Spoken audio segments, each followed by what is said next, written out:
Olá, seja bem-vindo. O convite você já conhece. Vamos juntos conferir os destaques desta quarta-feira no Brasil e também no mundo? Pelo menos 10 pessoas morreram e 3 ficaram feridas, sendo uma delas um PM em uma operação das polícias militar e civil no Complexo da Penha, na zona norte do Rio de Janeiro. Olha só, os moradores acordaram assustados por volta das 3 da manhã com um confronto e o tiroteio. De acordo com informações do setor de inteligência da Polícia Militar, ocorreria uma reunião de chefes do tráfico na região. Um dos mortos foi identificado como Carlos Alberto Marques Toledo, conhecido como Fiel da Penha. Ele era gerente do tráfico de drogas no Sereno, Chatuba, e vinha sendo procurado pela polícia. Um helicóptero blindado da Polícia Civil sobrevoou as comunidades da Chatuba e Vila Cruzeiro. Além disso, veículos blindados percorreram as vielas da favela e seu entorno. 7 fuzis, munições e granadas foram apreendidos. E olha só, o preço do metro quadrado no Brasil subiu 5,61% nos últimos 12 meses, de acordo com o índice Fipzap. Vamos ver. O aumento de 5,61% é um pouco maior que a inflação, que foi de 3,16%. O levantamento foi feito em 50 cidades brasileiras. E, de acordo com o índice Fipzap, o preço médio calculado para os imóveis anunciados para venda está em R$ 8.548 por metro quadrado. Na análise, os imóveis com um dormitório se destacaram pelo valor médio de venda mais elevado, R$ 10.076 por metro quadrado. O menor valor está entre as unidades com 2 dormitórios, R$ 7.694 por metro quadrado. Os imóveis residenciais de Balneário Camboriú foram os que registraram a maior valorização, 21,2% nos últimos 12 meses. O local também tem atualmente o metro quadrado mais caro do país, em média R$ 12.300. Bem acima de São Paulo, Rio de Janeiro e Brasília, que continuam entre as capitais mais valorizadas. Na outra ponta do índice, a cidade de Betim, em Minas Gerais, continuou com o metro quadrado mais barato do Brasil, com R$ 3.788. A venda de medicamentos genéricos cresceu no primeiro semestre de 2023. Esse é o segmento que mais cresce na indústria farmacêutica brasileira. A Associação Brasileira das Indústrias de Medicamentos Genéricos informou que a venda desses remédios cresceu 3,67% no primeiro semestre de 2023, em relação ao mesmo período do ano passado. Entre janeiro e junho deste ano, foram comercializadas 979 milhões e 400 mil unidades de medicamentos genéricos. No mesmo período do ano passado, foram 944 milhões e 700 mil.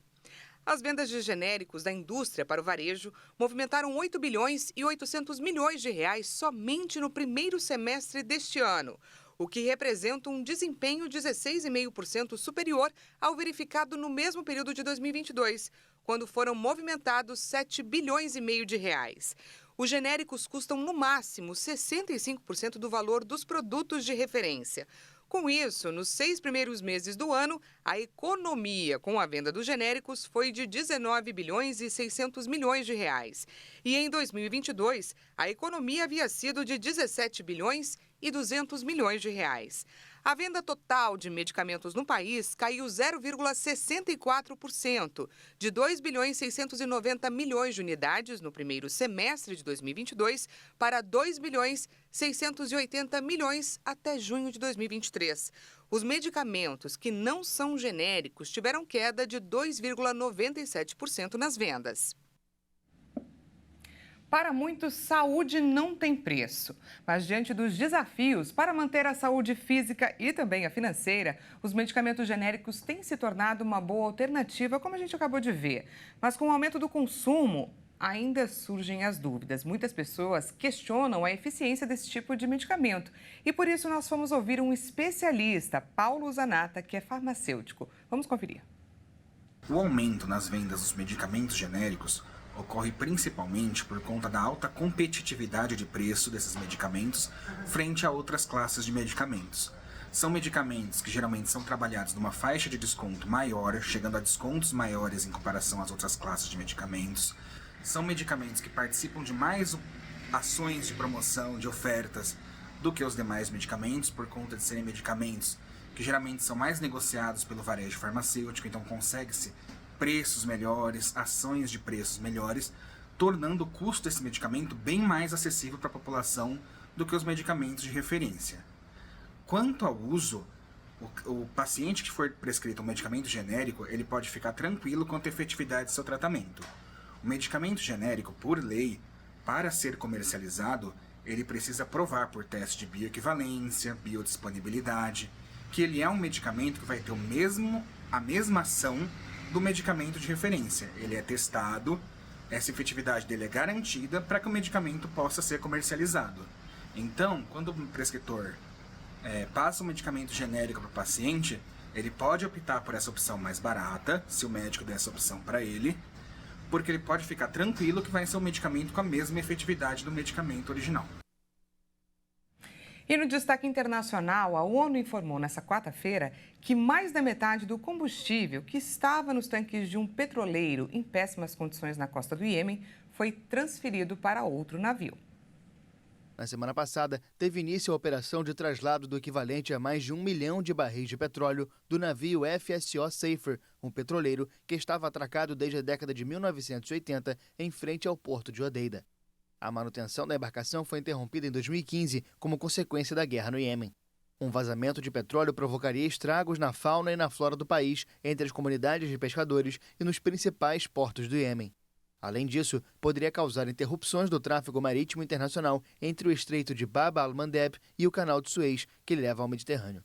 O petroleiro, de 47 anos, com o casco enferrujado, não recebe manutenção desde o início da guerra entre o governo do Iêmen, apoiado por uma coalizão militar liderada pela Arábia Saudita, e os rebeldes hutis, próximos do Irã, que controlam as águas onde está o FSO Safer. E nessa manhã, o sonho da primeira estrela no escudo do Brasil feminino acabou. A seleção empatou 0-0 com a Jamaica e se despediu de forma precoce do Mundial. A seleção entrou em campo com a missão de vencer a Jamaica para se classificar para o mata-mata da Copa do Mundo. Nosso ataque bateu de frente com a forte defesa jamaicana, que não tomou nenhum gol até agora no torneio.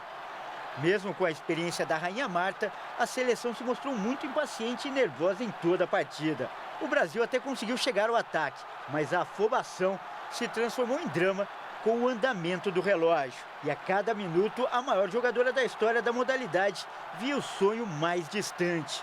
Até que aos 35 minutos do segundo tempo, Andressa Alves entrou no lugar da Marta. E o 0-0 persistiu. O reinado da rainha acabou em Copas do Mundo. Mas o legado, esse sim, é eterno. Continue apoiando. A Marta acaba por aqui. Não tem mais Copa para Marta. Eu estou muito grata pela oportunidade que eu tive de jogar mais uma Copa. E muito contente com tudo isso que vem acontecendo no futebol feminino do nosso Brasil e do mundo.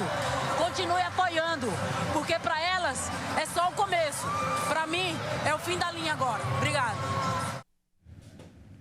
Pois é, essa edição fica por aqui. Muito obrigada pela companhia e até mais.